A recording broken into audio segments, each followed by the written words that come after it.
La revue de presse de Julien Herpin. Bonjour Julien. Bonjour Jean. Dans Presse Océan ce matin, un dossier sur les nuisibles. Ces bêtes qui dérangent, voilà le titre de Presse Océan ce matin qui consacre un dossier effectivement à la recrudescence des espèces nuisibles en campagne mais surtout en ville. Alors on a déjà parlé notamment sur cette antenne des sangliers qui s'approchent de plus en plus proches des villes. Il faut savoir quand même qu'en termes d'indemnisation ça coûte environ 200 000 euros par an, notamment à cause de destruction de champs. Mais le principal problème, nous explique Presse Océan, c'est celui des ragondins, notamment sur l'Erdre. Ils pullulent. Il faut savoir qu'un couple de ragondins peut faire jusqu'à 40 petits en 2 ans. C'est assez énorme. L'année dernière, 96 000 ont été purement et simplement éliminés.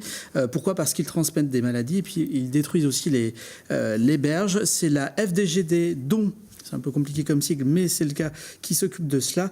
Et il faut savoir qu'il y a d'autres espèces aussi qui sont nuisibles. On parle notamment de la chenille des pins, du frelon asiatique ou encore du capricorne. C'est un dossier à retrouver dans Presse Océan ce matin. Et si nous prenions des nouvelles de Jean-Marc Ayrault ?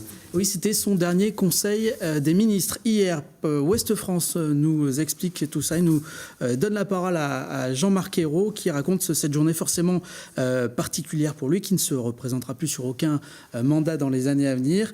J'ai le sentiment de devoir accompli, explique-t-il. C'était très difficile et exigeant.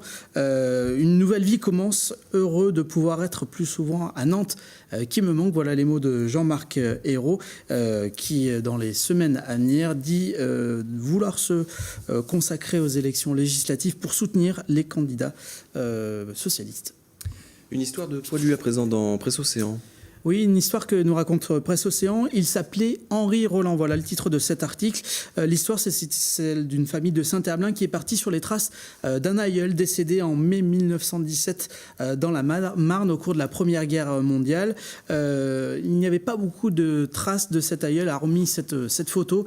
Alors, ils se sont mis en piste avec l'aide d'un officier qui est un peu féru de ce genre de recherche. Et le 1er mai dernier, toute la famille est allée donc dans la Marne pour se recueillir au cimetière militaire de Septso.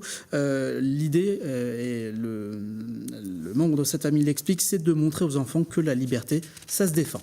Et puis un dernier coup de gueule dans Ouest France. Ouais, très rapidement, coup de gueule du président du NLA, Arnaud Ponroy, qui le dit, c'est une faillite collective. Il part de la saison du NLA et cela devrait avoir des conséquences dans les mois qui viennent, à lire dans Ouest France aujourd'hui. À suivre. Merci Julien.